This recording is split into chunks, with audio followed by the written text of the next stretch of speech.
electronic warfare to anyone ready to pay, to manipulate elections, hack opponents, or plant disinformation to destroy them. Its founders, former Israeli intelligence officers, boast of manipulating 33 elections in Africa, South and Central America, the U.S., and Europe.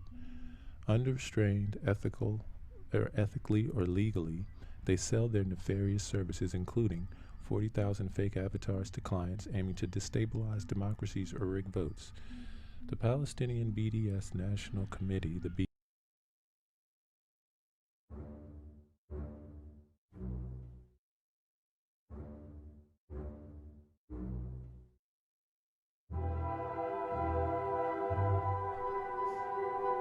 These are the journalisms by way of aggregation, illuminated from the research of a historiographer, neither from the Oriental nor the Occidental. Your engagement, through a like, a share, and a subscribe, will accelerate us at warp speed towards the continuation of our mission, to truthfully go where no news will have been going before. Engage impulse engines. Engage. Engage. Engage. Engage. Engage. Engage. Engage. Engage. Engage. Engage. Engage. Engage. Engage. Engage. Captain. Engage emergency override. Engage. Engage. Engage. Engage forward shields, 35%. Engage. Engage the cloaking device. Engage. Of them. Engage them in conversation. Engage. Engage.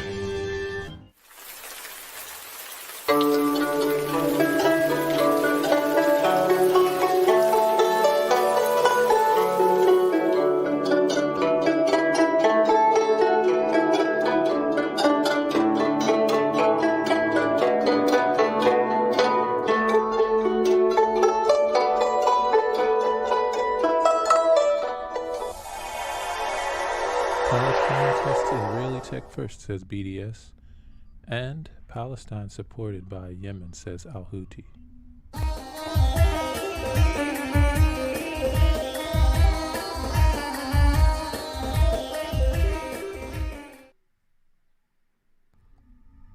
Israeli repression tech is a threat to the world, not just Palestinians. This is an article from bdsmovement.net. Apartheid's Israel military technologies tested on Palestinians empower dictators and authoritarian regimes, surveillance, torture, even assassination of human rights activists, journalists, elected officials, etc. The recently exposed Team Jorge officially registered with Israeli government offers electronic warfare to anyone ready to pay, to manipulate elections, hack opponents, or plant disinformation to destroy them. Its founders, former Israeli intelligence officers, boast of manipulating 33 elections in Africa, South and Central America, the U.S., and Europe. Unrestrained, ethically or legally, they sell their nefarious services, including 40,000 fake avatars to clients aiming to destabilize democracies or rig votes. The Palestinian BDS National Committee, the BNC, the largest Palestinian coalition leading the BDS movement, reiterates the call to impose an immediate military embargo on apartheid Israel, including cutting U.S. military funding and banning trade in Israeli arms and spyware. Time to dismantle apartheid.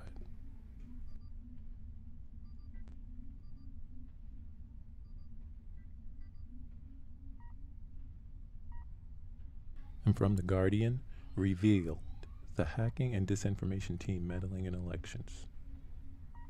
A team of Israeli contractors who claim to have manipulated more than 30 elections around the world using hacking, sabotage, and automated disinformation on social media has been exposed in a new investigation.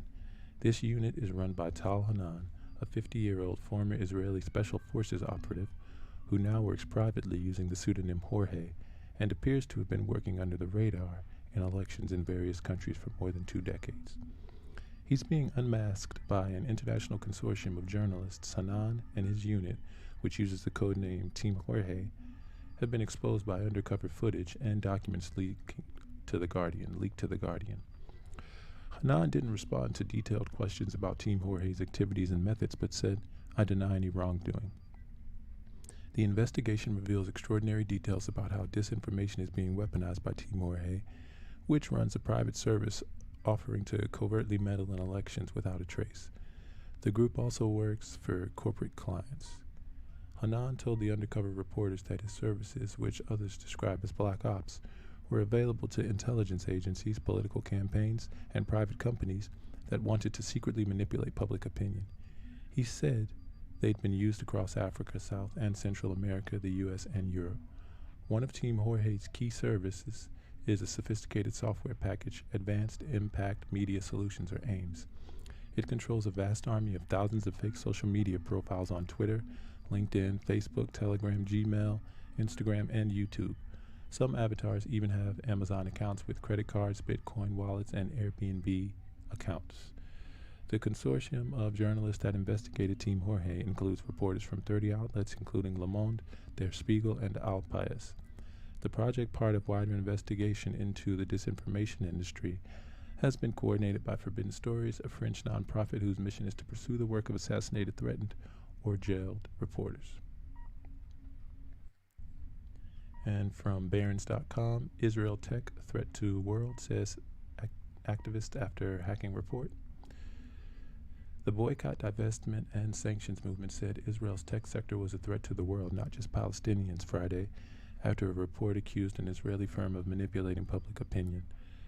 The Wednesday report by an international consortium of journalists led by French nonprofit Forbidden Stories said a private Israeli firm sought to influence more than 30 elections around the world through hacking, sabotage, and spreading disinformation.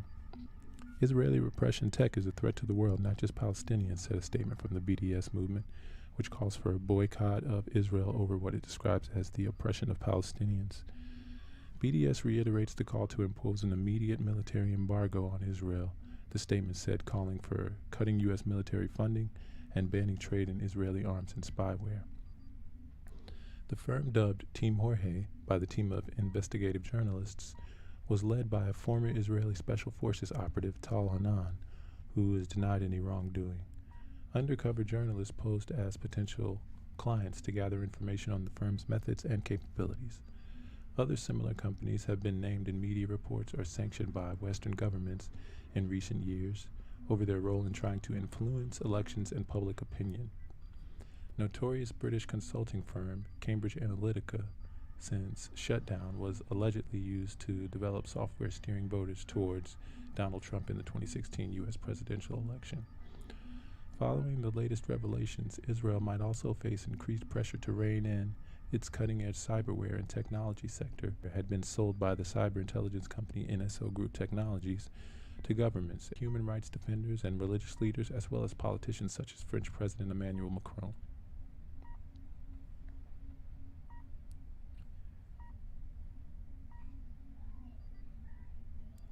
And from forbiddenstories.org, Team Jorge in the heart of global disinformation machine. In part 2 of the Story Killers Project, which continues the work of assassination Indian journalist Gara Lankesh on disinformation, the Forbidden Stories Consortium investigated an ultra-secret Israeli company involved in manipulating elections and hacking African politicians. We took an unprecedented dive into a world where troll armies, cyber espionage, and influences are intertwined.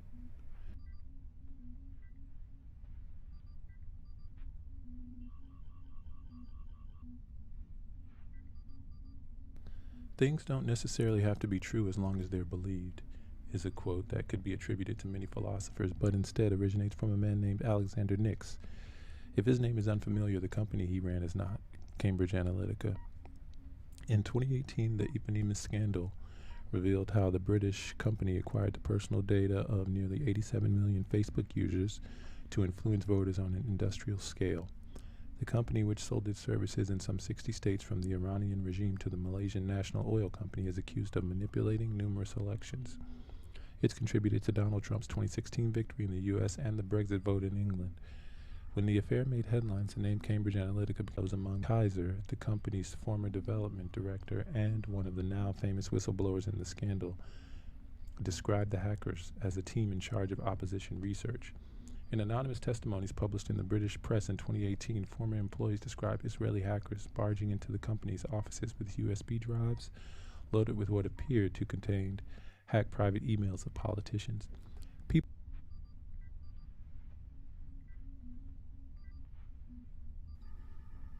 But until now, the press had been unable to pierce the anonymity of these shady opposition researchers or attribute them to a company. When he refers to Israeli Black Ops in an internal email, Nix mentions neither an identity nor a company name. Instead, he designates an alias for the boss of this ultra-secret entity, Jorge. For over 6 months, Forbidden Stories and its partners followed Jorge's trail in this parallel market of disinformation. Companies, both official and underground, have become masters in the art of manipulating reality and diffusing misleading stories, continuing the work of Gaurav Lankesh, an Indian journalist murdered in 2017 who investigated disinformation in lie factories. The Story Killers Project penetrated an industry that uses every weapon at its disposal to manipulate the media and public opinion at the expense of information and democracy.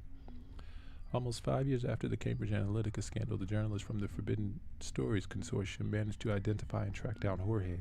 Using dubious methods, the Israeli consultant still goes by the same pseudonym and continues to sell his influence and manipulation services to the highest bidder. His tools, though, have since adapted to the latest technological developments. Artificial intelligence now writes on demand viral posts, and the remote hacking of Telegram accounts has enriched his catalog of services. In the summer of 2022, a potential client presenting himself as a representative for an African leader, hoping to postpone or even cancel an election, asked Jorge for a demonstration. The job, Jorge told him, would cost some 6 million euros. During several Zoom discussions, Jorge maintained his anonymity. What Jorge didn't know is that the man on his screen was not an intermediary, nor did he work in Africa. He was in fact a journalist from Radio France and was soon joined by colleagues from The Marker and Haaretz, reporters who are members of the Story Killers Project. 33 presidential campaigns, 27 of which were successful. Between July and December 2022, journalists posing as clients attended several meetings with Jorge, 3 online and 1 in his office in Israel. The consortium decided it was in the public interest to go undercover, which was the only method to gain access to this closed world and obtain evidence of global manipulation. To reach Jorge, reporters needed to pass through a series of intermediaries from former intelligence officers to communications and security experts. This method presented an otherwise impossible opportunity to discuss Jorge's manipulation services, mainly intelligence and influence, he said, and attend live demonstrations. Apart from the technological capacities Jorge presented, he explained how to build a narrative, which he could then propagate with an impressive range of services, bot networks, false information, and hacking of opponents. Jorge boasted of having used such tactics on 33 presidential campaigns, 27 of which were successful, a claim that's difficult to verify. Jorge didn't reveal any details about his clients, preferring instead to demonstrate his impressive range of services. He eventually divulged information on secret operations, including one that had provoked a recent media storm in France. Earlier this month, the French press disclosed the existence of an internal investigation at BFM TV, a popular televised channel, after one of its prominent figures, Richard Mbarki, allegedly broadcast unverified content. What the French press didn't know was that Jorge, a loquacious salesman, was simultaneously bragging to undercover journalists at an office in Modin, Israel, that he could get his stories placed on French television to prove his point. He pulled up an excerpt of a report broadcast on BFM TV in December 2022. The EU announces a new set of sanctions against Russia. It read, adding that the sanctions make yacht builders in Monaco fear the worst, and that the freezing of assets of oligarchs puts their sector in great difficulty. The text of this brief broadcast, not in keeping with the channel's editorial line, was read by Mbarki at midnight. To verify the authenticity of this video and others that Jorge's network of bots has shared, the consortium submitted them to BFM TV's management in January, which quickly suspended the journalist and launched an internal audit. In a statement to Forbidden Stories, Marc-Olivier Fogiel, The channel's managing director said, "I have an ethical suspicion about why the news was broadcast while it had no editorial consistency with the rest of the channel." In response, Mbarki asserted his editorial free will and explained that he'd followed the instructions of Jean-Pierre Duthillon, an intermediary, media consultant and lobbyist. Duthillon's known in the world of influence agencies. In internal documents, one agency described him as a disinformation mercenary who's mainly motivated by profit, when contacted by Forbidden Stories, he confirmed that he worked on the seizing of Russian yachts in Monaco, which led to the job losses at the local level, but declined to reveal his client. Arguing such a deal goes through a series of intermediaries who do not themselves know what the final client is. He claims he didn't pay Mbarki, who also told BFM TV management that he didn't receive payment to broadcast these stories, according to a source familiar with the industry. Such services could be worth some $3,000 for a journalist. Mbarki, who declined to answer our questions, acknowledged that he didn't necessarily follow the usual editorial line and said, "Maybe I was tricked. I didn't have the impression that was the case, or that I was participating in an operation. Otherwise, I wouldn't have done it." Advanced lie-spreading tech partners subsequently verified the existence of these fake accounts. This tool, not searchable on the web, is called AIMS, Advanced Impact Media Solutions. As early as 2017, Jorge had offered Cambridge Analytica a semi-auto avatar creation and network deployment system, accompanied by a demo video illustrating how simple it was to create avatars on a platform that allowed for seamless navigation from one account to another. In 2022, Jorge had a catalog of more than 30,000 automated profiles of virtual people with real accounts on Facebook, Twitter, Instagram, Amazon, and Bitcoin. Jorge used these fake accounts to post a flurry of comments on social networks, stir up controversy, even purchase sex toys on Amazon. Jorge recounted how one pretty blonde-haired avatar named Shannon Aiken used an Amazon account to order sex toys to the house of a political rival of one of his clients, leaving the rival candidate's wife to believe he had been unfaithful. After that, the story was leaked and he couldn't go home. The campaign turned around, Jorge said. To prove the effectiveness of his digital army, Jorge agreed to trend a hashtag on behalf of the undercover reporters. The journalist suggested R.I.P. Emmanuel, named after an emu that became an internet star in the summer of 2022. The goal spread a rumor about the death of the animal to test the success of the AIMS avatars. The emu's owner has since been notified. With the social media campaign fully rolled out, our consortium then traced the hashtag to identify additional accounts controlled by Team Jorge. From here, we tracked some 20 disinformation campaigns on almost every continent. Identifying the clients of these campaigns, however, was not always possible. In the UK in fall 2021, AIMS avatars took a hard line against the UK Health Safety Agency. The agency had launched an investigation into a laboratory accused of providing some 43,000 false negative COVID test results to its patients. The group that owns this laboratory denied any link with Jorge, arguing that it was unaware of his existence. In 2020, some of the same avatars participated in an aggressive smear campaign against Hong Kong businessman Georgie Chang, who owns 90% of the port of Panama. That same year, AIMS bots came to the rescue of Tomas Zeron de Lucio, a former high-level Mexican official who is the subject of an international arrest warrant. The former director of the agency in charge of criminal investigations in Mexico between 2013 to 2016, Zeron's accused of kidnapping, torture, and tampering with evidence in the investigation of the disappearance of 43 students in 2014. Zeron authorized the acquisition of Pegasus spyware in Mexico and is now on the run in Israel, which has refused to extradite him. But according to Jorge's bots, these accusations are merely a campaign orchestrated against an innocent man by Mexico's corrupt President Andres Manuel Lopez Obrador. M. Zeron is not responsible for any advertising campaign on his behalf and doesn't know who is behind each comment on social media, his lawyer, Leora Terlevsky, said.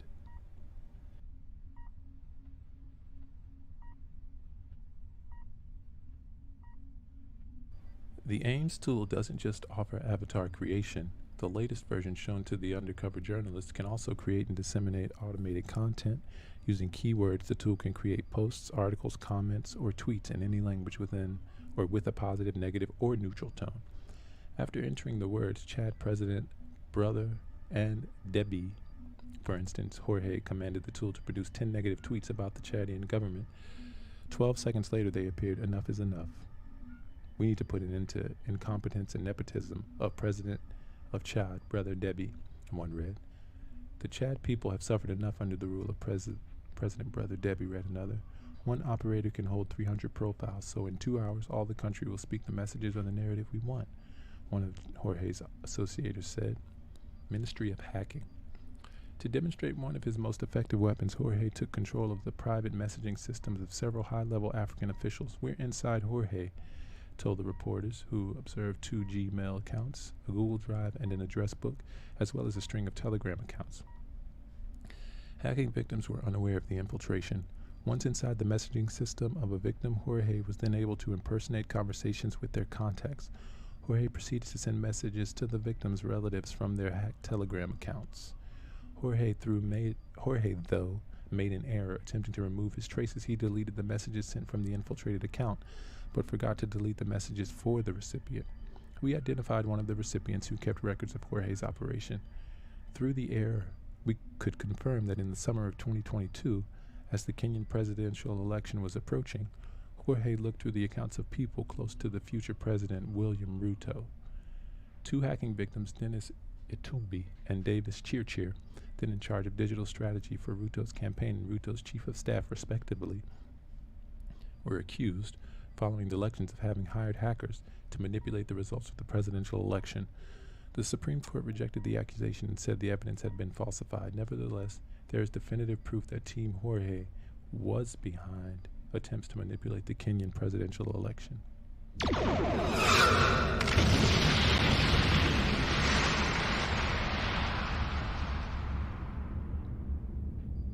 Jorge and his galaxy.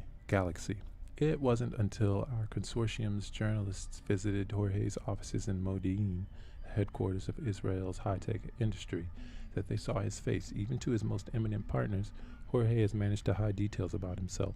Nix, the director of Cambridge Analytica, who knew him only by his alias, asked as early as May 2015 in an internal email to which he obtained access, "What is Jorge from Israel Black Ops Company? Surname, please, and also the name of his company." Brittany Kaiser, the whistleblower in the scandal, sent an email the next day with the response, "Tal Hanan is CEO of Demoman International." After months of investigating, Forbidden Stories and its partners traced Hanan's career path and mapped the contours of his galaxy. A combination of former intelligence officers and communications and security experts confirmed the extent of his activities and nature of his business.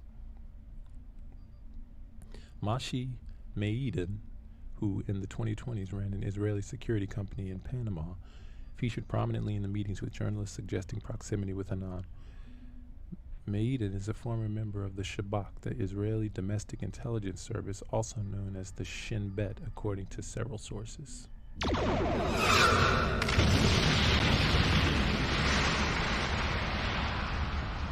According to his leaders, Maidan was an Israeli government employee until 2006, at which time he retired, but he's not and has never been associated with a company or entity named Team Jorge, and is definitely not a business partner in such a venture.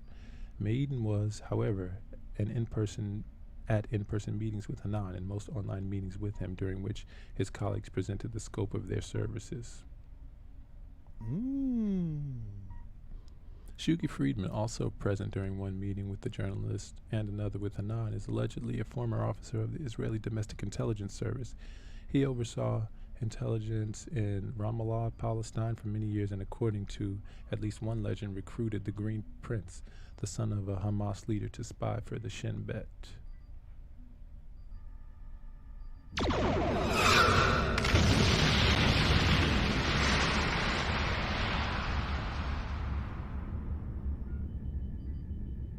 Yeah, so this lends credence to the title of our story today, that the people who are affiliated with Hanan, and even Hanan himself, they oversaw intelligence entities in Ramallah, Palestine, and even recruited a son of a Hamas leader to spy for Israel. Also present during two meetings with the journalist, but now with Hanan, was Yaakov Zedek, head of the Zedek Media Group, who presented himself as a digital and advertising expert for over a decade.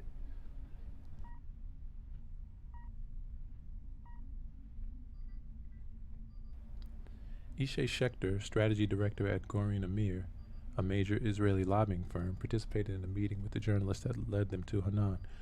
Responding to questions from the consortium, he wrote that he never had a business relationship with Jorge or Tal Hanan, and that he was not familiar with or aware of their illegal or improper activity.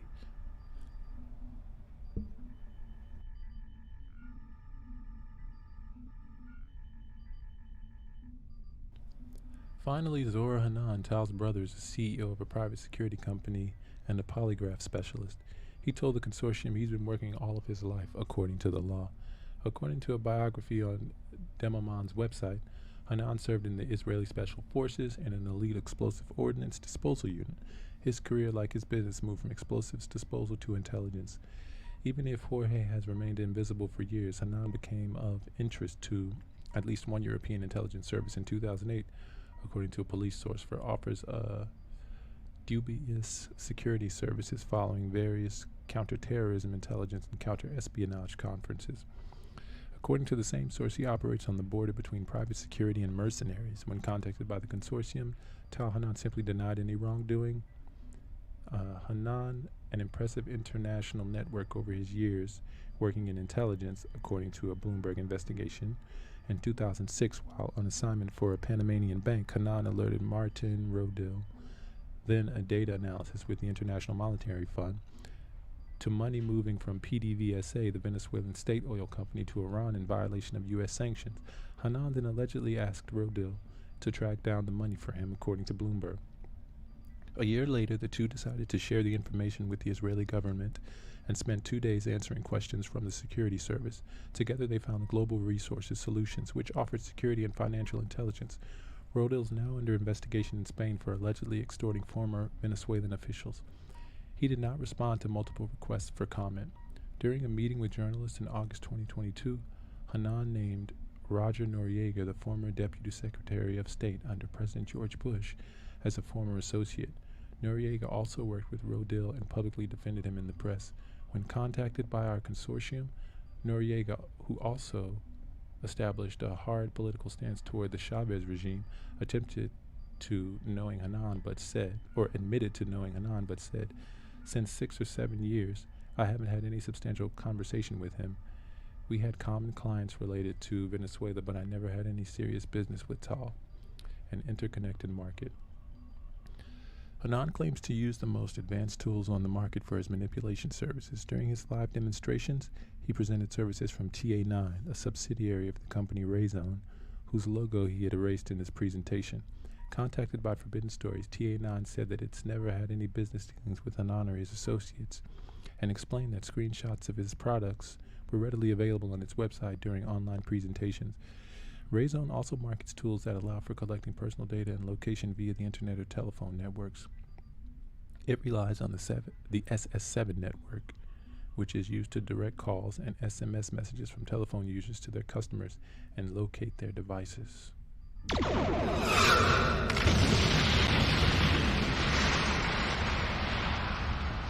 This system meant for telephone operators suffers from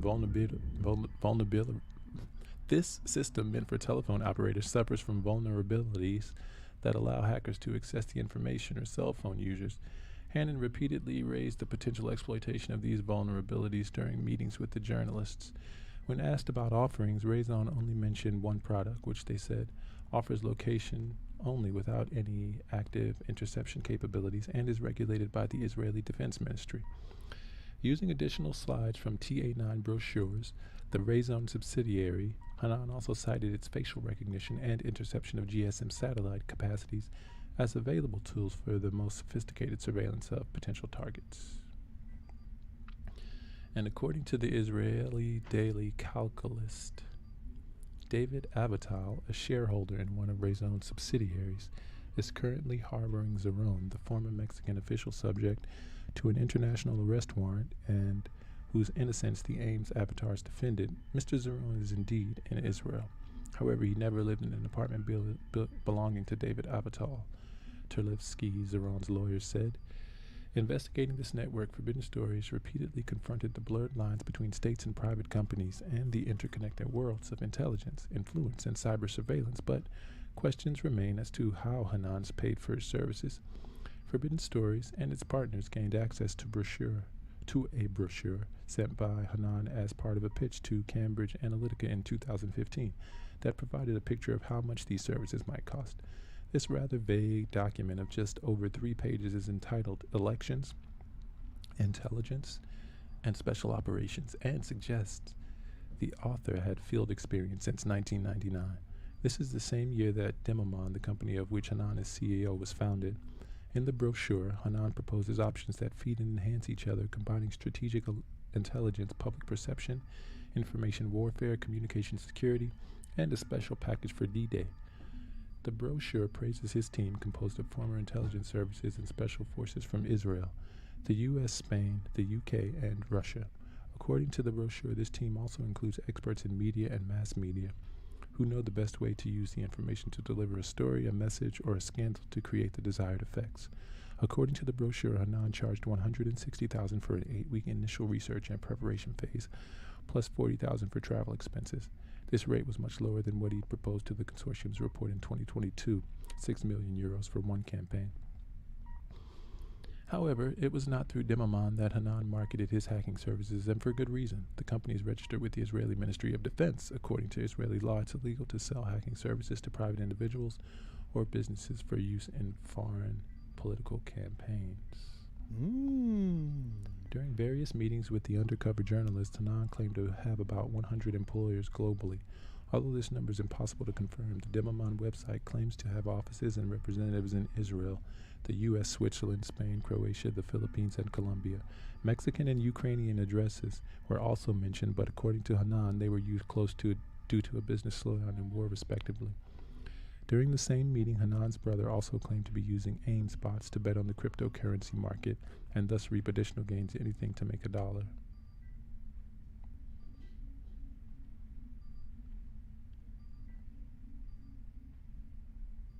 And this is a short from The Guardian regarding Hanan.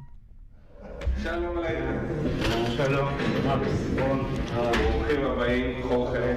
Spanish name is Jorge. George is the nickname, and I don't have a name. You saw what it said on the door, right? No. It says nothing. It says nothing. My name is nothing. That's who we are. We are nothing. And from the Federal.com, journalists exposed Team Jorge Israel group that swayed polls in 30 countries. Gore Lankish-inspired probe exposes Team Jorge, which uses hacking, sabotage, and automated disinformation on social media to manipulate elections in several countries, including India. The Ames-linked bot activity was behind fake social media campaigns in around 20 countries, including India, says the report. Representational image is above.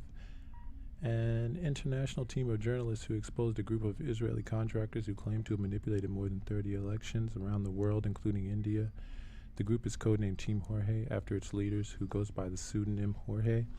His real name is Tal Hanan, and he's a 50-year-old former Israeli Special Forces operative.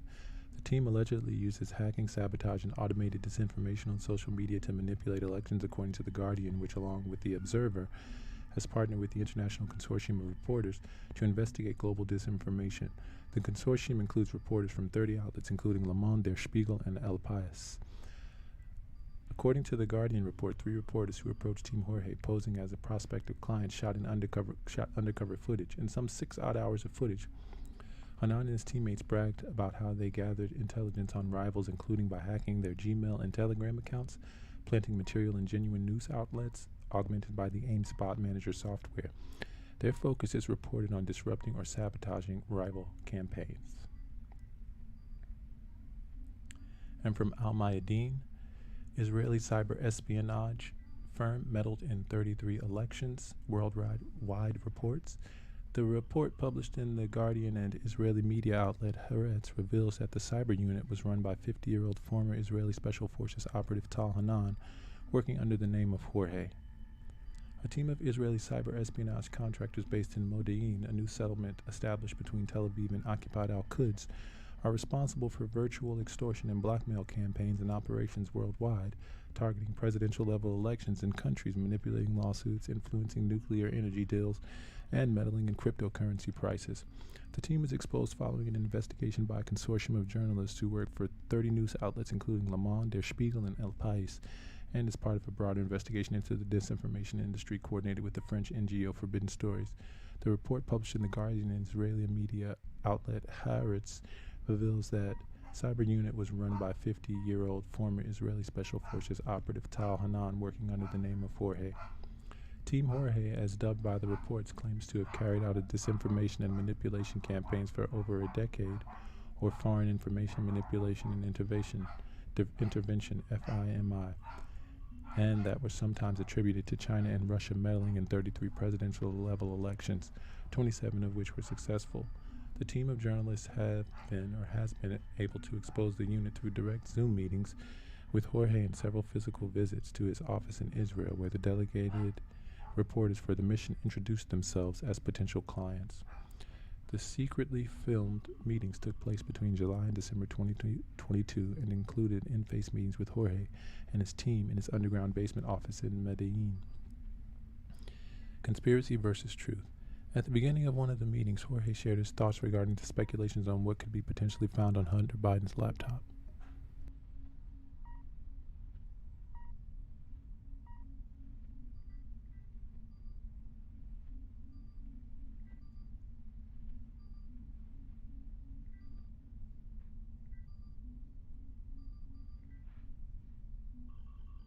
Do you know the difference between conspiracy and truth? He asked the undercover reporters. 18 months, he said.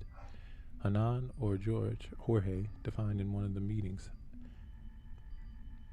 how the disinformation and hacking industry approaches the targeted audience. What is fake news? He asked rhetorically. Fake news is when people do not or do believe it, not because it's reality or not reality. The question is credibility. I tell my clients under 80% credibility, it's fake, but between 80 and 100%, there's a game we can play, he added. Meet the Israeli team. According to the report, the main team consists of 3 Israelis. The boss is Tal Hanan, 51, also known as Jorge. He's a skilled hacker specialized in political and corporate intelligence and disinformation, and comes from security and defense consultation background. Zahar Hanan, Tal's brother, is the CEO of his company and goes by the name Nick. He's 55 and his skill set includes intelligence and influence operations. He's a polygraph expert, comes from an intelligence background. And the third individual is Mashi Maiden, aka Max, and is an expert on psychological warfare and influence operation, holds the consultancy and strategy position in the cyber espionage company, and comes from an intelligence background.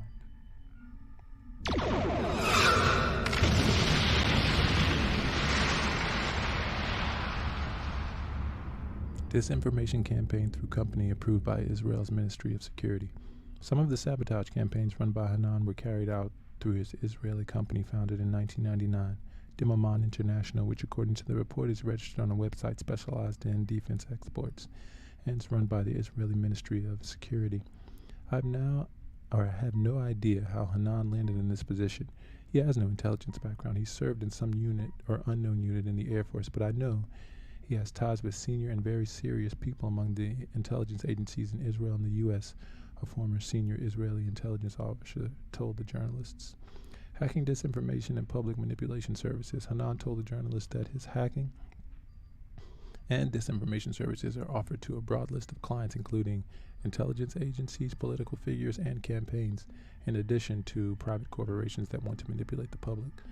Hanan noted that he's been contracted to operate on behalf of clients in Africa, South and Central America, the U.S., and Europe. How the Israeli team penetrated Gmail and Telegram. The Israeli team disclosed to the reporters that their services include hacking into media accounts that rank amongst the safest worldwide, including Gmail and Telegram. Today, if someone has a Gmail, it means they have much more than just email, Hanan said as he shared on his screen the Gmail account of what he described as an assistant of an important guy in the Kenya elections, which was days away. Hanan next went through Gmail account, including the draft folders, contacts, and drives, the report said. During his presentation, he also revealed his ability to crack into Telegram accounts, which according to many is considered to be safe due to its encrypted system. I know in some countries they believe Telegram is safe. I'll show you how safe it is, he said, then shared on screen the Telegram contacts of one Kenyan strategist who was working for then-runner Kenyan President William Ruto. According to Hanan, he can plant a small device in cooperation with a local cell provider in the targeted country that enables him to reroute phone messages that are sent by communication companies such as Google and Telegram to authenticate users to his computer, which he then uses the hijacked text message to either hack into accounts or use phone numbers of unsuspecting victims to create fake online accounts. Hacking the accounts used to sow mischief. The Israeli cybercriminal revealed to the journalist that he also uses his ability to infiltrate accounts to cause chaos among political rivals. He typed, "Hello, how are you, dear?" using the account of the Kenyan official to one of their contacts. "I'm not just watching," Hanan noted, adding that such a procedure can be carried out to create conflict among targeted public officials. "One of the biggest things is to put sticks between the right people, you understand," he boasted. "And I can write him what I think about his wife or what I think about his last speech, or I can tell him that I promised him to be my next chief of staff, okay?" Once the message was sent, Hanan would delete it to remove his trace. According to the report, they managed to verify Hanan's claim. An army of humanized cyborgs, one of the services offered by the Israeli team, is a software called Advanced Impact Media Solutions, which is able to create and control a large virtual army of thousands of fake media accounts on LinkedIn, Twitter, Facebook, Telegram, Instagram, and Facebook. According to the report, in order to give credibility and authenticity to some of the accounts, Hanan would provide them with Amazon accounts connected to credit cards, Bitcoin wallets, and even Airbnb accounts. Hanan told the undercover team of journalists that if there's a need for a verification text message, the system knows how to deal with it. However, one of the most important features that the Israeli unit provided was the ability to instantly create credible bots who have different backgrounds, speak different languages, and each with their own tailored profile picture and their own background story. Ames does not use AI to generate the accounts' photos, as social media sites like Facebook and Twitter could easily spot them, Hanan said. However, the software gives its avatars real pictures belonging to real people without their knowledge. In addition to Ames, Hanan told reporters about his Blogger machine, an automated system for creating websites that the Ames-controlled social media profiles could then use to spread fake news stories across the internet. "After you've created credibility, what do? Then you can manipulate," he said.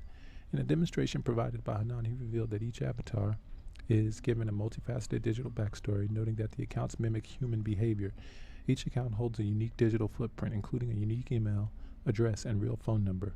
Hanan also showed undercover journalists how a large number of fake profiles could be created in an instant using tabs to choose nationality and gender, and then matching profile pictures to names.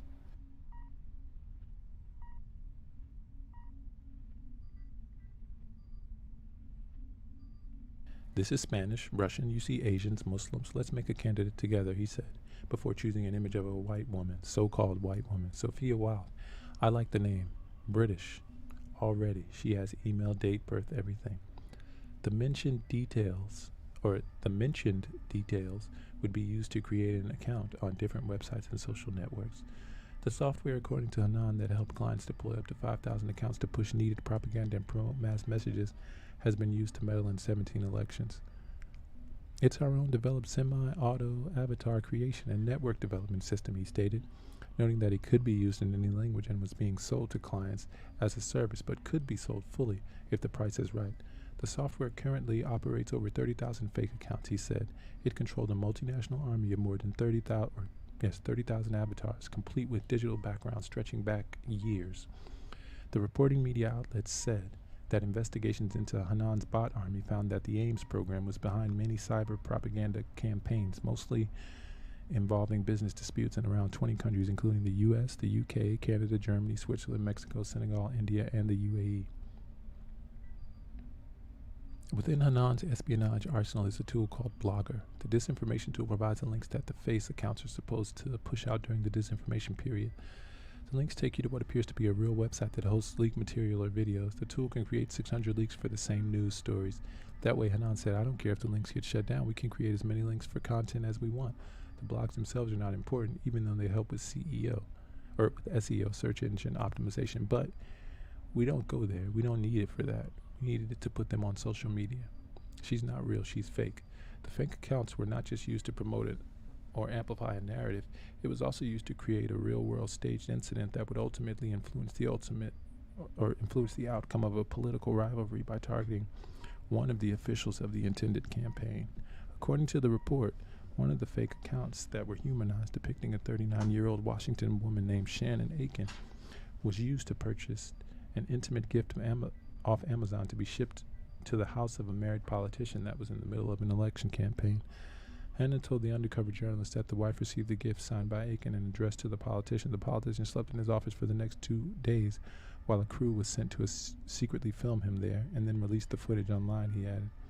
There is no reason to believe that Aiken is not real. She is active on Facebook and Twitter and owns a real Gmail account and an active WhatsApp, both linked to a real phone number. Her Amazon account is linked to a credit card, and she paid for the package using real funds located in her digital wallet. This week, Meta, the owner of Facebook, took down Ames-linked bots on its platform after reporters shared a sample of the fake accounts with the company. On Tuesday, a Meta spokesperson connected the Ames bots to others that were linked in 2019 to another, now defunct Israeli firm, which it banned from the platform. This latest activity is an attempt by some of the same individuals to come back, and we removed them for violating our policies, the spokesperson said. The group's latest activity appears to have centered around running fake petitions on the internet or seeding fabricated stories in mainstream media outlets. Are there immune elections? One of the many items Hanan showed us during the Modine meeting was a photocopy of a check that he says was located in a hacked email. He told us what could be done with such a find. I take the check, fake a donation to a candidate, he said. Are there any elections without this stuff anymore, we asked, trying to draw Hanan into a discussion apropos to talk about the fake donation. No, he replied dryly. Okay, so what's the point in elections, he was asked. Hanan ignored, but Maiden started to offer a response. Look, he said. But before he could continue, we asked him, do you vote? Sure, he replied. But this is how it works. Look, you're talking about other places. It's not that here in Israel. We don't have that. Here there are other mechanisms. He paused for a second. But listen, someone once told me something. Where there is faith, there is no logic. I say that in sorrow, he said, shooting us a slightly emotional look. Mossad, Iran, Hezbollah, and the Polisario Front. The whole notion of logic. The whole notion of logic. One of Hanan's business partners and friends, Martin Rodil, was a Venezuelan citizen who used to work at the International Monetary Fund, according to a Bloomberg report. Rodil became later a Mossad agent upon Hanan's recommendation and was assigned to monitor Hezbollah and Iran's alleged funding in Latin America. However, the report notes Rodil is currently under investigation in Spain for extorting a number of wealthy businessmen in Venezuela to whom he previously was reporting to the Spanish authorities. The investigation also mentioned that Hanan sold Israel almost 15 years ago a financial report on Hezbollah and Iran for hundreds of thousands of dollars. However, the report turned out to be bogus, according to the report, citing a person informed on the matter. In 2022, Ames Network carried out an online propaganda campaign under the hashtag Polisario Crime that claimed that Polisario Front in Western Sahara has ties to Hezbollah and Iran.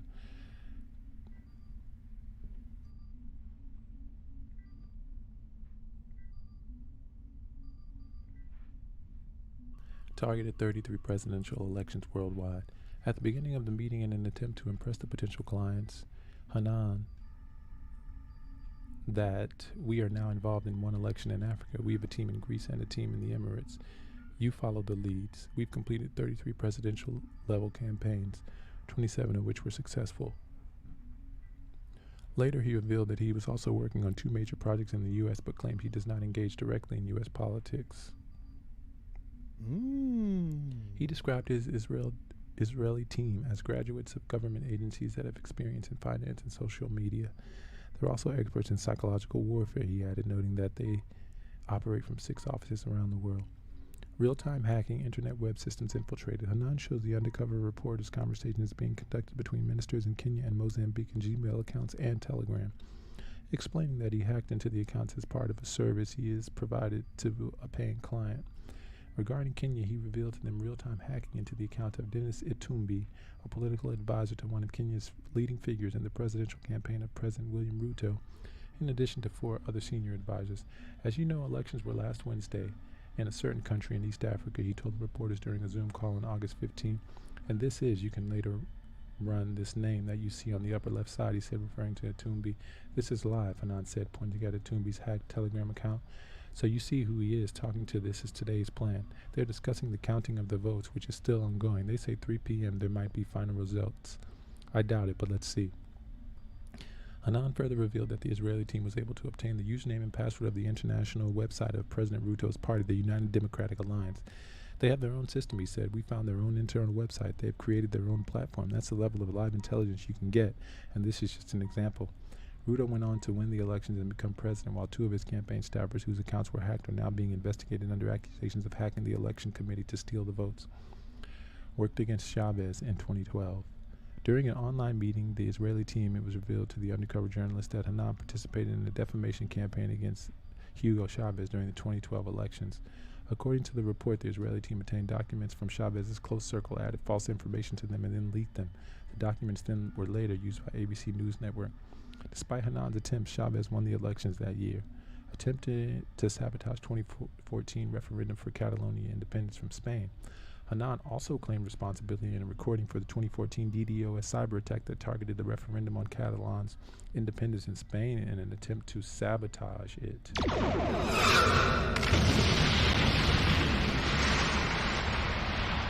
According to the then Catalan President Artur Mas, the cyber attack damaged the internet in Catalonia on the morning of the vote.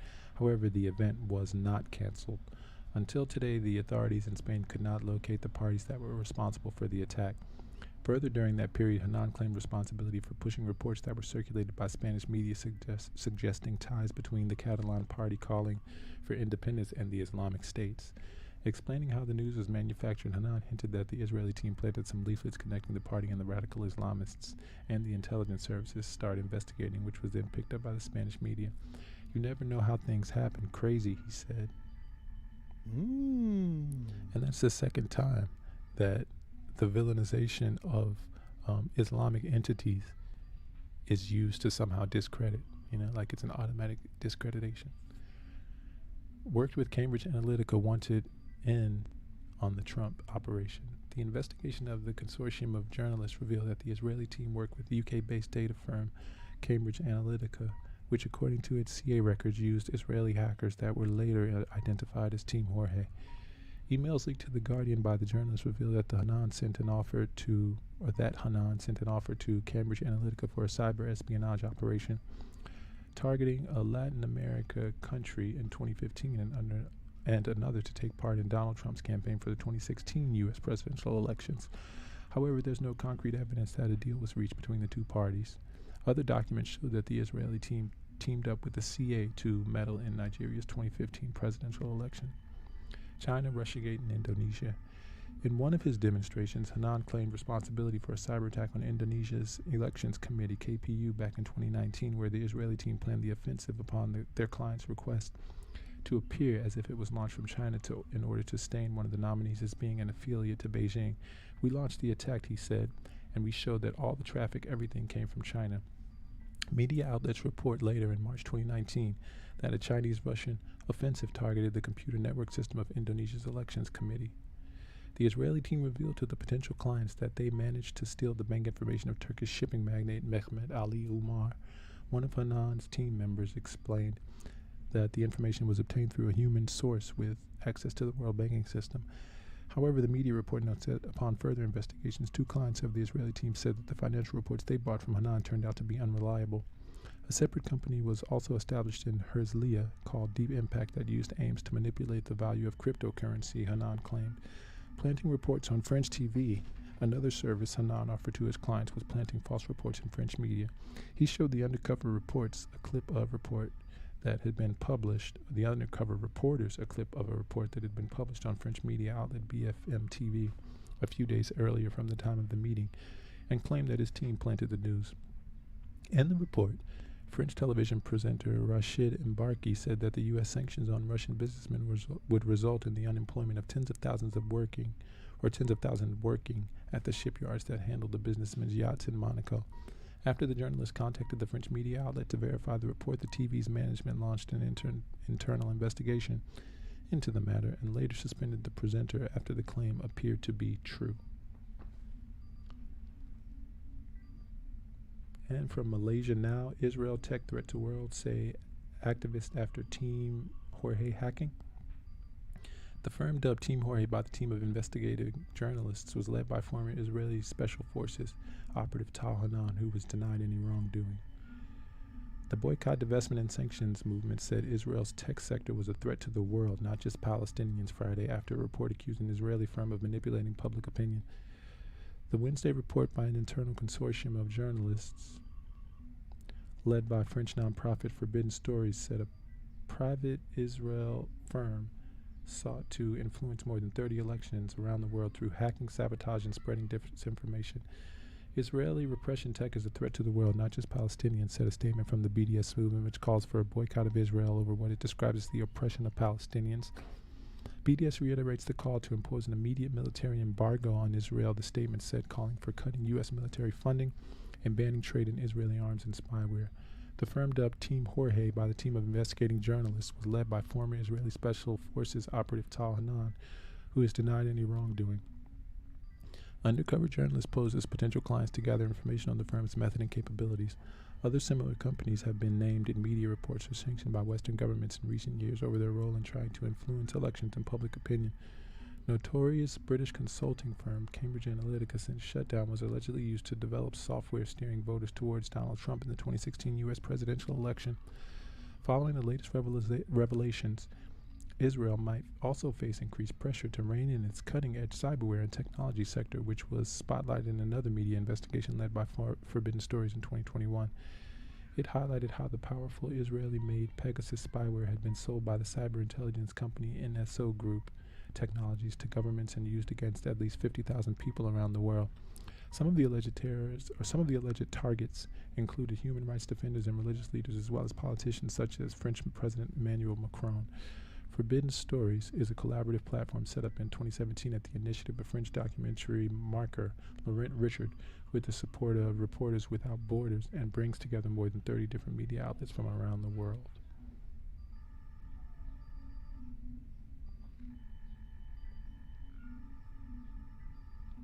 And this is Richard Medhurst on the story. To my attention, I haven't seen anyone talking about this, and it's pretty. It's crazy, this investigation from The Guardian. It's actually a bunch of it's a consortium of newspapers, and I want to read this to you and go through it. Like, I'm not surprised, but it's still interesting, okay? So let's get started. So there's been this bombshell investigation by a consortium of journalists into an Israeli company that you can just hire, like mercenaries, to rig elections for you. Right? If you want to dial them up, it's 1-800-WE-RIG. 1-800-WE-RIG. So here's the article in The Guardian, okay? And again, this is from multiple news outlets who put this together, and it is amazing. It's great work. Let's go through it. So a team of Israeli contractors who claim to have manipulated more than 30 elections around the world using hacking, sabotage, and automated disinformation on social media has been exposed in a new investigation. The unit is run by Tal Hanan, a 50-year-old former Israeli Special Forces operative, of course, who now works privately using the pseudonym Jorge, and appears to have been working under the radar in elections in various countries for more than 2 decades.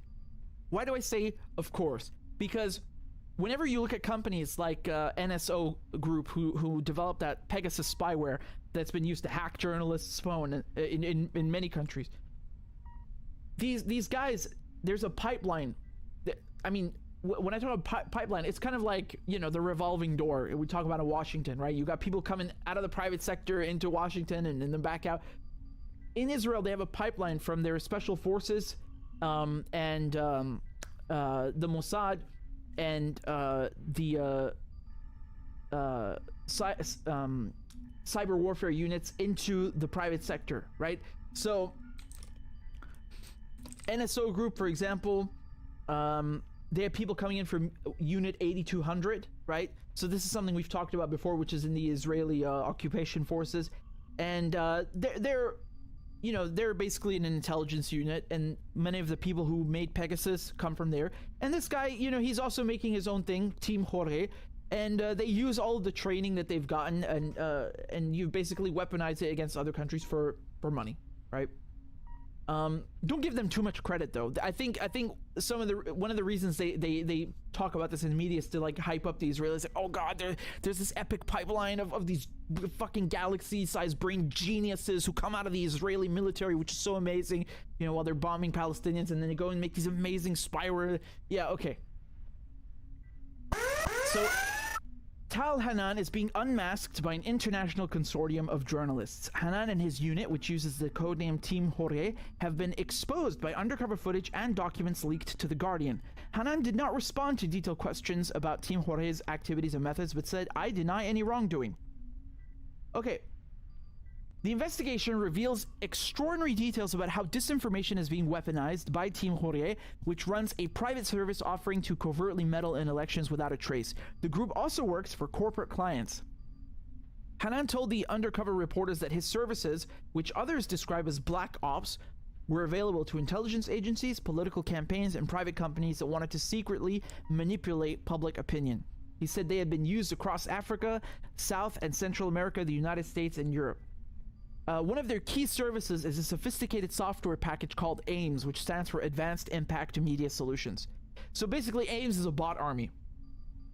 And when I say bot army, they actually have a UI. They have a user interface where you can just click on Create Bot, and they have like a fake name with an email address and an Instagram and a YouTube channel and a profile picture and everything, like in a second, like that. So obviously they have a bulk collection of these photos that they've stolen, and they'll go into that which generates it. But that's basically how it goes. So AIMS controls a vast army of thousands of fake social. AIMS controls a vast army of thousands of fake social media profiles on Twitter, LinkedIn, Facebook, Telegram, Gmail, Instagram, YouTube. Why the hell do you want to hack LinkedIn or have bots on LinkedIn?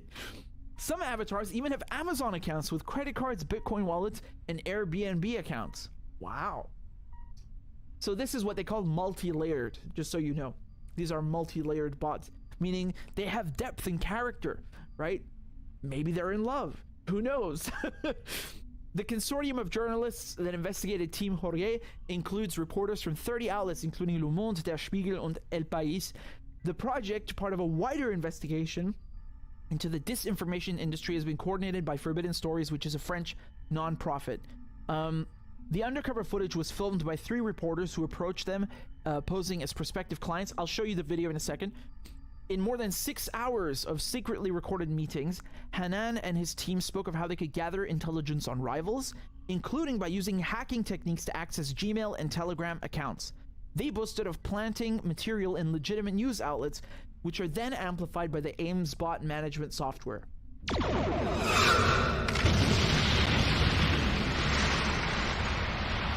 Now, when they say they can hack Gmail and Telegram, the journalists who did the investigation actually demonstrated it's real.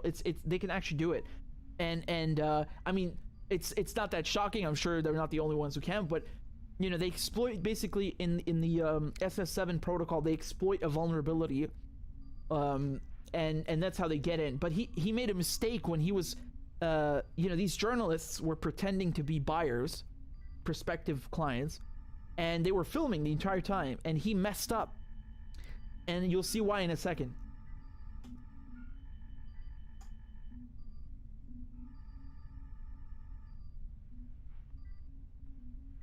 Proven to the journalists who did this investigation that they hacked a Kenyan presidential campaign in front of them, and they verified it. So I mean, the idea that they can mess with elections is it's very, very legitimate, right? If you can hack any Telegram account, any Gmail account, then obviously you can wreak havoc. And when they proved it, like I said, they proved this to the journalists. They didn't just choose a random number. It was actually someone in President Ruto's team. So what does that tell you? Now, emails leaked to The Guardian show Hanan quoting, well, actually, wait, first of all, look how much they wanted to charge, right? Team Hore told the reporters they would accept payments in a variety of currencies, including cryptocurrencies such as Bitcoin or cash. He said he would charge between $6 million and 6 million euros and 50 million euros for interference in elections. And then here they talk about dollars and how basically in the past he was asking for more modest fees, right? So in 2015, he was asking for $160,000 from Cambridge Analytica, which is its own scandal, in order to run interference in a Latin American country for 8 weeks. In 2017, he again pitched to work for Cambridge Analytica in Kenya, but was rejected. They told him 400 to 600,000 per month was too much. And the Guardian says there's no evidence that those campaigns went ahead. Other leaked documents, however, reveal that when Team Jorge worked covertly on the Nigerian presidential race in 2015, it did so alongside Cambridge Analytica. So, I mean, that's pretty crazy, right? This is insane, and it's funny because we've been hearing for years how it's the goddamn Russians who are interfering, and then during the presidential election in 2020 in the U.S., you know, they started going balls to the wall and saying. And from Al-Mayadeen, another Israeli tool to spy on Palestinians. Well, actually, those are just some older articles. You know, we're going to watch this space, and we'll return with more Al-Aqsa news.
Al-Houthi in support of Palestine. Al-Houthi to coalition of aggression, our patience will run out.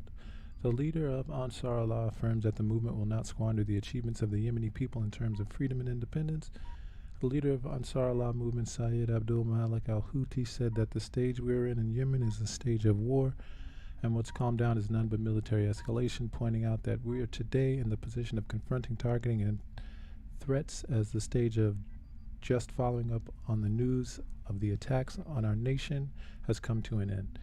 Houthi warned and advised the coalition of aggression that patience will run out as we cannot accept depriving our people of their national wealth. He added on the occasion of the martyrdom anniversary of Hussein Badr al-Din al-Houthi today, Friday, we're currently going through a de-escalation phase under Omani mediation and intensive efforts to stop the aggression on Yemen. He also thanked the Omanis for their efforts and stressed the necessity of addressing the humanitarian and livelihood file, which we can barter or remain silent about. The Yemeni leader affirmed that we'll not squander the achievements of our people in terms of freedom, independence, and maintaining dignity, stressing that in any dialogue to be held, the main point should be that enemies must end their aggression against our country. He warned that time may run out and we may return to pressure options to obtain our people's rights to their wealth. If peace is what they want, its path is clear. Its key is solving the humanitarian file, and its ultimate goal is to end the aggression. Enemies provide all kinds of weapons, including nuclear weapons. The leader of Ansar Allah movement said the Americans and Western countries occupy countries and appoint puppet governments therein to suppress anyone who opposes their hegemony. Houthi added that the Americans and their affiliates violate the sovereignty of states and their ambassadors meddle in everything, both issuing directives as if they're the rulers of the countries in question. The Americans are the ones that launch military attacks and aggression such as their invasion of Iraq and in Afghanistan, their aggression against Yemen, and their occupation of Palestine. The Yemeni leader said, adding that they do their best to destabilize the security of our nation through the founding of Takfiri groups and exerting pressure on the country's regime to facilitate their operations. In this context, he reaffirmed that the Takfiri groups are made by the West and America with the aim of distorting the image of Islam. The Yemeni leader indicated that the enemies provide all kinds of weapons, including nuclear weapons, to hostile countries, whereas the countries that come under attack are denied any such weapons. Houthi affirmed, they want us to be a nation deprived of any ability to defend itself, and that's why they're working to ban the supply of weapons to any country they want to target. He further added that the enemies impose agents and ignorant individuals on peoples and in important positions in state institutions with the aim of inflicting as much damage on them as possible and controlling them, thus forcing people to yield. Absenting the Palestinian cause to wipe out the people's memory.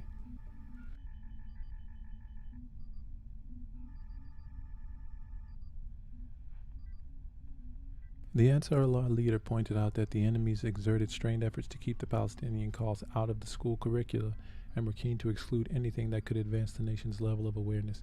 He considered that all forms of injustice and criminal activities are imposed on the Palestinian people on a daily basis. The Americans are the main killers of women and have killed millions of them simultaneously as the crimes of killing women continue in Palestine at the hands of the Israelis, Saeed al-Houthi stressed. He confirmed that we're ready to intervene on the side of our Palestinian people and ready for all possibilities, stressing that anyone who cooperates and normalizes relations within the Israeli enemy will face serious consequences. Targeting culture and intellect. Houthi also said the enemies are committed to assassinating leaders in Yemen, Lebanon, Syria, and Iraq, and supporting dictatorial and repressive regimes to ensure their subordination. The Yemeni leader stressed that the enemies target the nation in the most dangerous forms as they carry out attacks on the cultural and intellectual levels, noting that under the title of freedom of expression, they apply systematic plans and mechanisms to take a hit at all Islamic sanctities, foremost of which is undermining the sanctity of the Quran among Muslims. Saeed al-Houthi pointed out that the Americans and the West are pressuring the Arab and Islamic regimes to change the laws derived from Islamic law in order to create an opinion environment for unhindered crimes. The move of the martyred leader, Hussein Badr al-Din, came at a time when American-Israeli hegemony entered a new phase under trumped-up titles, he further stressed. The enemies worked on cultural invasion, or spreading the so-called American liberalism, in a way that contradicts Islamic values, the Ansar Allah leader said, adding that the enemies use newspapers and websites to this end. U.S. punishes people through blockades and sanctions. Houthi touched on the U.S. military bases in the region, saying that the American imposing military bases to extend control over our countries while the United Nations and the Security Council are biased against the people of our nation, and all their positions are in favor of their enemies, or the enemies. He called the blockade one of the biggest crimes, indicating that it amounts to a collective punishment of peoples and starvation of societies.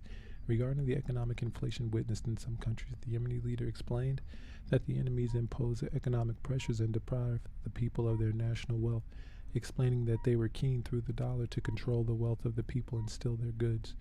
They practice the economic blockade to punish any country that rejects from their subordination, he said. Saeed al-Houthi pointed out that the American seized countries' funds by freezing their assets through their sanctions, noting that this happened with many countries, including Yemen. He continued, the enemies of the nation aim to strike domestic and agricultural production and to prevent achieving self-sufficiency with the aim of keeping us living on imports. Elsewhere in his remarks, Saeed al-Houthi offered his condolences to the Syrian and Turkish peoples for the earthquake victims, condemning the U.S. blockade on Syria and the fragility of Arab humanitarian cooperation.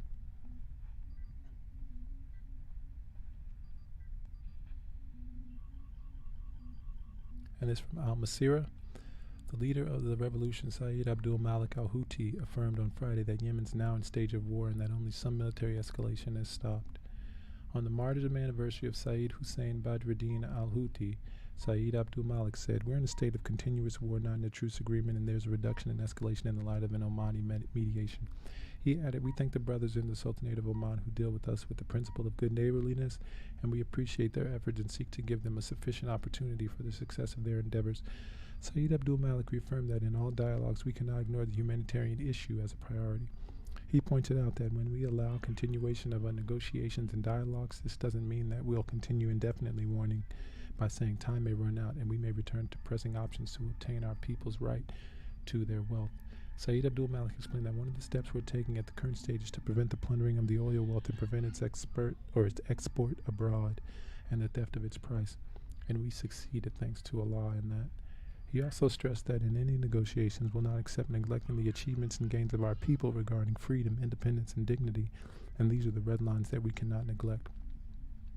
Saeed Abdul Malik stressed that the course of any dialogue or agreement must lead to the withdrawal of the occupation forces and the prevention of interference in our internal affairs. Regarding the Palestinian issue, Saeed Abdul Malik said the Palestinian people suffer from the enemy's escalation and meet it with sacrifice, steadfastness, and disturbing martyrdom operations for the enemy, explaining that the Israeli enemy is heading for more settlements, land confiscation, torture of prisoners, and daily violations against Al-Aqsa Mosque. He stressed that we as the Yemeni people are ready for all possibilities in Palestine, saying if intervention of our Islamic peoples is required, we're ready to intervene on the side of our Palestinian people, and I hope that there will be a willingness for that.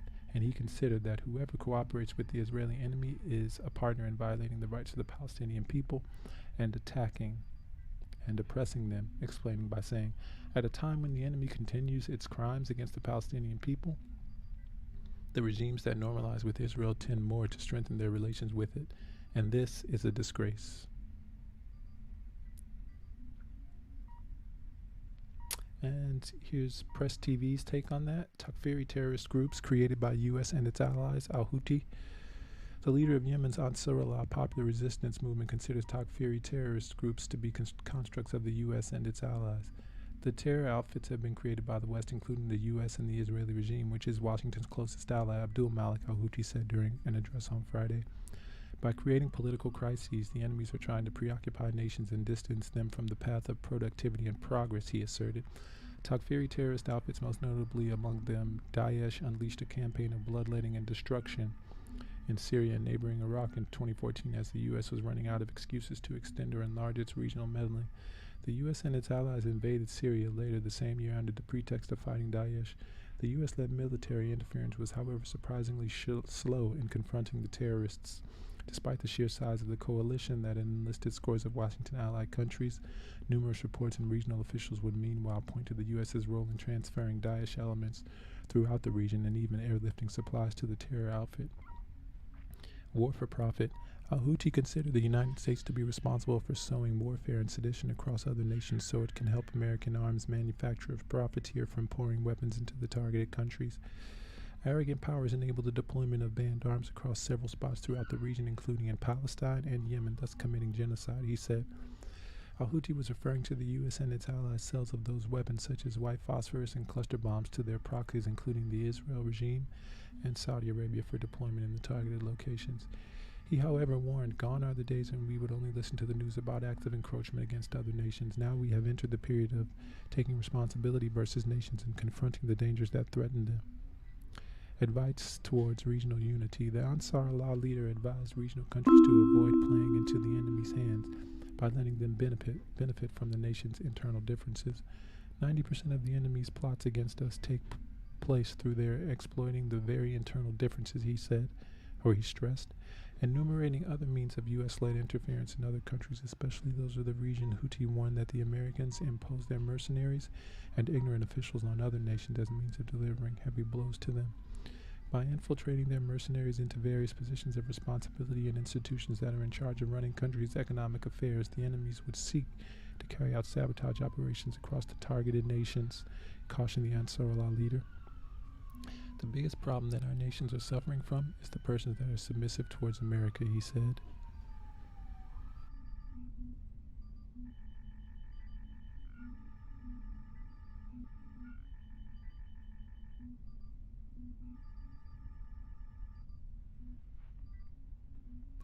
And finally, from Tasneem, Yemen's Ansar Allah leader, U.S. allies created Takfiri terrorist groups.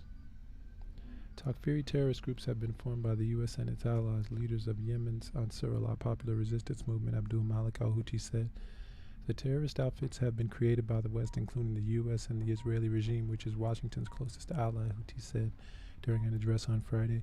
"By creating political crises, the enemies are trying to preoccupy nations and distance them from the path of productivity and progress," he asserted.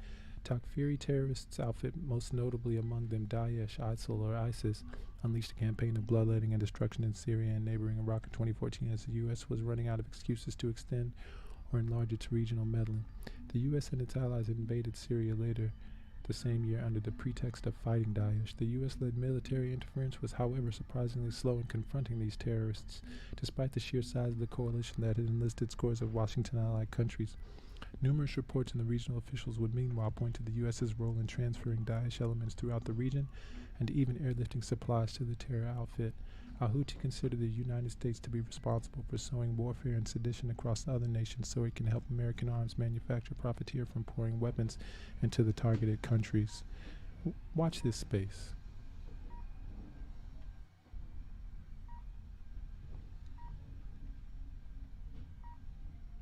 Arrogant powers enabled the deployment of banned arms across several spots throughout the region, including Palestine and Yemen, thus committing genocide. Al-Houthi was referring to the U.S. and its allies' sales of those weapons such as white phosphorus and cluster bombs to their proxies, including the Israel regime and Saudi Arabia, for deployment in the targeted locations. He, however, warned, "Gone are the days when we would only listen to the news about acts of encroachment against other nations. Now we've entered the period of taking responsibility versus nations and confronting the dangers that threaten them." The Ansar Allah leader advised regional countries to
It is obvious to the most simple-minded that Loci is of an inferior breed.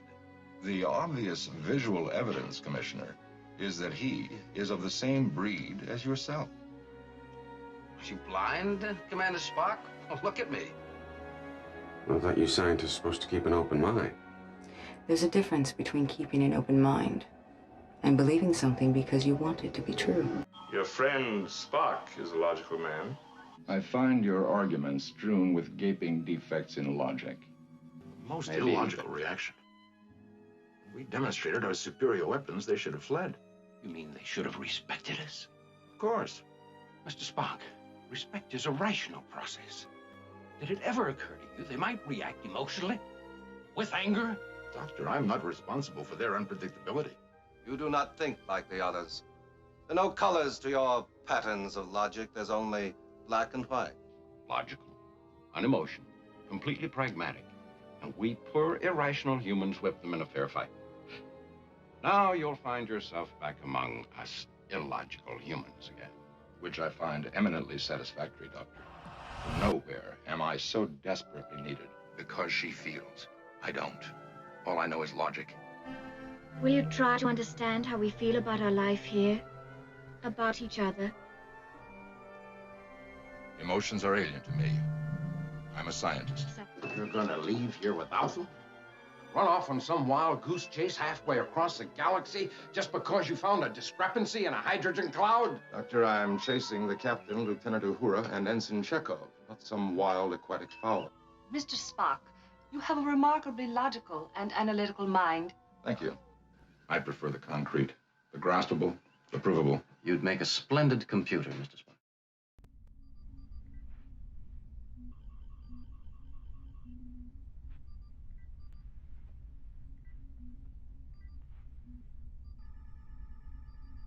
This is an Al Jazeera documentary entitled The Lobby, Part 3. Of Palestinian lands called BDS. BDS is here to stay. That's the global movement to boycott, divest, and impose sanctions on Israel and expose it as an apartheid state. The Israeli government has responded with a campaign to rebrand the country's image. The reason we should fight BDS is because it's wrong. It's a moral outrage. It's an operation run by the secretive Ministry of Strategic Affairs. They recruit mainly former intelligence officers. Its main task is to counter BDS worldwide. Using an undercover reporter, Al Jazeera's investigative unit exposes Israel's clandestine activities in London, a city that's become a major battleground. BDS campaign in many ways germinated in Britain. You'll meet the people working to challenge BDS at every level of British politics. Ah, okay, nice to meet you. We work really closely together, but like, a lot of it's behind the scenes. One of Israel's main targets is the Labour Party. For the first time, its leader is a champion of Palestinian civil rights. They'd be very happy to see Jeremy Corbyn no longer leader of the Labour Party, for sure. It's a covert action that penetrates the heart of Britain's democracy. Can I give you some evidence that suggests that you will take down? It is outrageous interference in British politics. It shouldn't be permitted. It's a battle of ideas seeking to change not only how Israel's portrayed, but even how it is debated. It's anti-Semitic. No, it's not. It's a trend.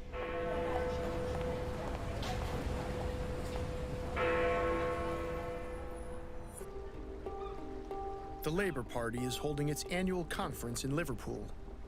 For the first time, the leader of a major British party is an outspoken critic of Israel.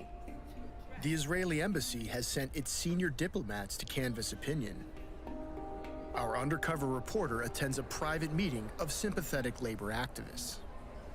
The ambassador, Mark Regev, tells them what to expect. Some of the people here are more Palestinian than the Palestinians. And the fashion is, if you are on the left today, you are probably very hostile to Israel. If not anti-Semitic. I think when you... Ambassador Regev suggests a message that should be delivered to other Labour Party members. Why are people who consider themselves progressive in Britain supporting reactionaries like Hamas and Hezbollah? We've got to say, in the language, I think, of social democracy, these people are misogynistic, they are homophobic, right? They are racist, they are anti-Semitic, they are reactionary. I think that's what we need to see. It's an important message. Jeremy Newmark, the chairman of the Jewish labor movement, reveals how the message worked with a close ally of Jeremy Corbyn. Just to get Clive Lewis as one of Corbyn's key lieutenants onto an openly Zionist JLM platform took a lot of heavy lifting. Clive Lewis, MP for Norwich South. Look, it's a real pleasure to have been invited here tonight. I've known Jeremy for over 20 years since my time working with the Jewish... Lewis's decision to condemn anti-Semitism at a JLM event was viewed as a tactical victory for the faction inside Labour that opposes Jeremy Corbyn. Corbyn is the party's first openly pro-Palestinian leader. The faction that supports him is called Momentum. We already have actually intelligence that from the Momentum political directors meeting last night, they passed a vote of censure in Clive Lewis just for coming to our meeting in Sweden. At the time, Jackie Walker was Momentum's vice chair. She believes that reports of a crisis of anti-Semitism were a consequence of the same ruthless party infighting. Some of us would say it was mostly a constructed crisis for political ends. I would say there is a crisis of the way that anti-Semitism is being manipulated and being used by certain parts of not just the Labour Party, but other parties and the media to discredit Jeremy Corbyn and a number of his supporters. I mean, let's disagree politically. I'm anti-Zionist, they are pro-Zionist. Let's have that argument. Let's have that argument, not this that's going on at the moment, no. Everything is wheels within wheels, you know? It's created a bit of division within Momentum. The day before, I had a debate with Jeremy Newmark. At one point, he turned his back on the audience and whispered to me, "You're a court Jew." Now, anybody who is Jewish understands what that means. If you were being abused as a black person in the same way, you would be being called a house nigger. Did you report it to anyone in the party? I told my partner and I told some friends that had happened. It's very hard to use a system which is so discredited, which the compliance unit is. Shai Massoud, whose job at the embassy includes liaising with pro-Israel groups in Britain, ends the meeting with a summary of his achievements. The numbers, this year we did more than 50 events in the campuses of the universities of the embassy. There are more than 100 events that happen by the Israeli societies, by themselves, that they arrange in the campuses.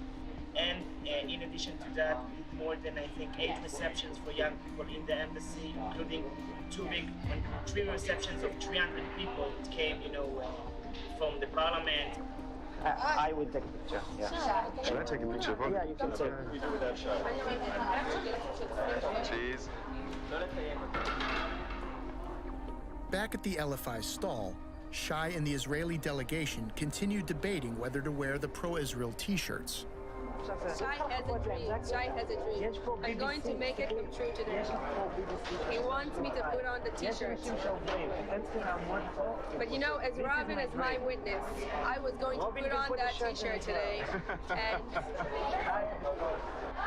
I have a dream that an activist will not be ashamed of what he's representing. I'm not ashamed by what I'm representing. It's a t-shirt, and it's such a huge message. It's a genuine question. If you say. One party member was attending her first conference. I heard there was a Labour Friends of Israel stall, and I thought this would be a really good opportunity to have a dialogue with a group I know who have a lot of influence, and it'd be very interesting to hear their ideas. So I found where their stall was. Can I just ask you, yes, we're very anti the settlements. What is Labour Friends of Israel doing about that? We make our view clear. We meet with people at all levels in Israeli politics and diplomatic circles, etc. And we make it absolutely clear we're not friends of Israel, enemies of Palestine. Hence our new campaign launching next month and that we're showcasing here. We believe in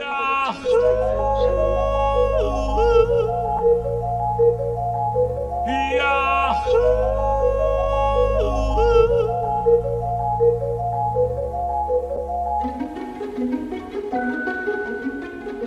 two-state and self-determination for both people, and that's really how will that come about, do you think? Well, our job is to support any possible means that can bring it about. So what are we supporting is a coexistence project, which is what this is about. I had no idea, quite honestly, who was behind the stall. There was a woman behind the stall.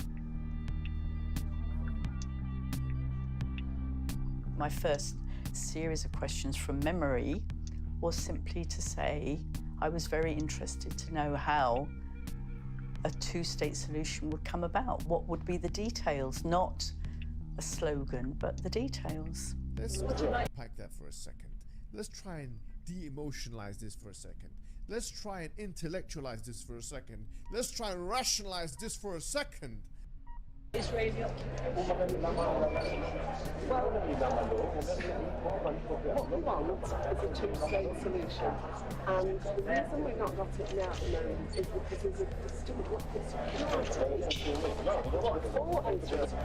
Supporters of a two-state solution believe that a peace deal based on national boundaries that existed in 1967, before Israel's occupation, will one day lead to a viable Palestinian state. But the continued growth of Israeli settlements on occupied land has made an independent state all but impossible. If you look at a map of the West Bank and East Jerusalem today, you are looking at a fragmented territory that Israel has colonized now for almost half a century. Practically speaking, a two-state solution is just not possible under these conditions. I was actually seeking some reassurance that a two-state solution, if that's what they were promoting, was still possible. This is a big picture situation, and we want a two-state solution that is good for all. What steps? Because, you know, so the Labour Party is saying, I'm not going to defend or criticise anything as if you are defending Israel. I would defend Israel. I defend Israel's right to exist. I defend Israel as a democracy and a social sense. We don't suffer by it. We have to be very, very careful not to let our feelings about this morph. So no feelings come into anti-Zionism. I'm not being anti-Zionist. We have to be very careful. Don't we all want a two-state solution based on coexistence and peace? I said time and again, I'm here to talk about the two-state solution which you are promoting. And this is what I'd like to learn about. It's clear that the Israeli state, no matter which party is in power, has got absolutely no desire or inclination to relinquish the territories occupied after 1967. But the questions that that throws up are the kinds of questions that people don't want to ask or don't want to answer. I'm asking you how you are bringing about, and we make I don't know what I think. Anyone who supports Israel has to ask himself or herself the following question. There are two possible scenarios, and only two possible scenarios. Either I support the new state of Israel, which is an ethnic apartheid state, or I support a change of regime in Israel, namely that the state and the country as a whole would go through a genuine process of democratization, as did apartheid South Africa. There is no third option. Thank you, Jean. I've enjoyed the conversation. I'm asking you about settlements. They've totally atomised the whole of the West Bank. I'm asking you, I'm really genuinely interested, how a two-state solution, so how can it come about if the whole of the West Bank is atomised? So, but in practical terms, that's what you're doing. But I'm asking, in terms of the West Bank is atomised, where will the state be? I mean, that is a genuine question. Where will the state be? The activist who came to ask her tough questions about the settlements, actually. That was her main point. She didn't ask her about Judaism or the existence of Israel. She just wanted a straight answer. How does anyone who supports Israel justify the settlements? We go over there, we witness, but nothing changes. I was quite interested in whatever funds they had and influence they had, how would this bring about a two-state solution? That was my very basic question. You've got a lot of money, you've got a lot of prestige in the world. I don't know where you get that. Sorry? Labour Friends of Israel got a lot of power, money. Well, I think so. I hear that it's a stepping stone to good jobs. A friend of mine's son's got a really good job at Oxford University on the basis of having worked for Labour Friends of Israel. If you just believe rumours, then it's not a rumour, it's a fact. It's anti-Semitic. No, it's not anti-Semitic. It's a trend. It's about conspiracy theories. It's not. Sorry, it is. It's not. Anyway, that's my view, and I think we have to agree to differ. No, I don't think we do have to. No, I'm agreeing to differ. I want to arrange this conversation because I'm not really wishing to engage with Israel. If you just believe rumours, then it's not a rumour, it's a fact. It's anti-Semitic. No, it's not. It's a trend. It's about conspiracy theories. It's not. Sorry, it is. It's not. Anyway, that's my view, and I think we have to agree to differ. No, I don't think we do have to. Well, I'm agreeing to differ. I'm ending the conversation because I am not really wishing to engage in a conversation that talks about get involved with this and then you get a good job in Oxford or the city or that is anti-Semitic. Sorry. But do you think that Joan Ryan falsely claimed that Jean referred to jobs in the city, London's financial centre. And it comes very clearly in the discussions that you have filmed that the woman was not anti-Semitic. They know it. She didn't talk like an anti-Semitic person. She was a typical pro-Palestinian person who was worried about the violations of the Palestinian human and civil rights. Ryan continued to reference banking, a traditional anti-Semitic trope, as she left the conference hall with our undercover reporter. But Jean had never mentioned it. I'm anti-Semitic. You heard her say, join you lot and you get into Oxford or you get into work in the bank or anti-Semitic. At no point did I ever say that Labour Friends of Israel will get people jobs in banking in the city. I did say, which is absolutely true, that I know the son of a friend of mine who he believed himself that having some connection with Labour Friends of Israel didn't harm his career at all. That evening, at a rally to combat anti-Semitism organized by the Jewish labor movement, Joan Ryan described her day at the stall. But we have also had 3 incidents of anti-Semitic harassment on our stand to the people who are stuffing that stall today. And that, I think, tells you something about why we need to be having this against anti-Semitism rally. By the following day, word had spread about Jean's exchange at the LFI stall.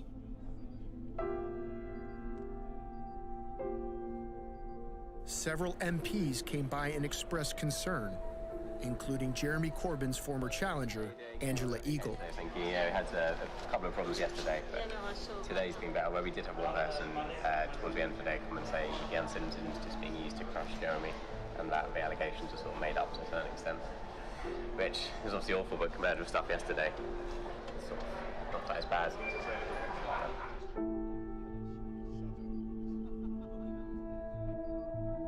Some of that sort of stuff is now becoming normalised. Sort of less shocked about that than I was about that happened yesterday. I know, tell me about it. How are you anyway? You okay? I'm absolutely loving it. As well as Jean's case, other alleged incidents of anti-Semitism involve the attempt to replace the Labour leader, Jeremy Corbyn. Another prominent Corbyn opponent arrives at the stall and hugs Jennifer Gerber, the director of the LFI. Labour MP Shuka Umana asks for an update on the anti-Semitic incidents. So what exactly happened? Oh God, yeah. Actually, one narrative came up and basically said the coup was run by Jews, Jewish MPs and Jewish millionaires. And Andrew Eagle's husband is Jewish. No, you couldn't make it up, could you? we reported it. And so that was incident one. What were the other two? Joan dealt with the other instance. Right. The other instance yesterday. I reported that incident. That woman. She took a video of me then. Joan Ryan, Labour Friends of Israel, walking away while answering questions. Sorry. I didn't show any of the bits where I said, you know, you're being anti-Semitic. That's obviously come to an end. So I made formal complaints. I am very shocked about the way she described my words to other people. I feel very anxious and that she should be misinterpreting me totally to other people. I find that very, very worrying. But I mean, I wrote down, you know, all this what she was saying about her being rich and powerful, the one who went to Oxford, and the next minute he's got a big job in banking, you know, and I said that, you know, classic anti-Semitic.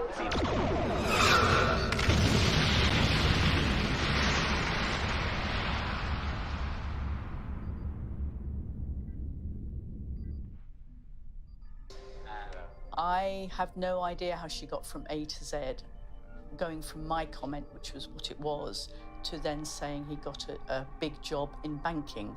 Maybe she believes her own trope, if that's the word they use. We had a woman saying, no, I've never seen anti-Semitism. My Jewish friends have. They said, well, it is real. Is it real? Is it really real? It's just being used to crush Corbyn.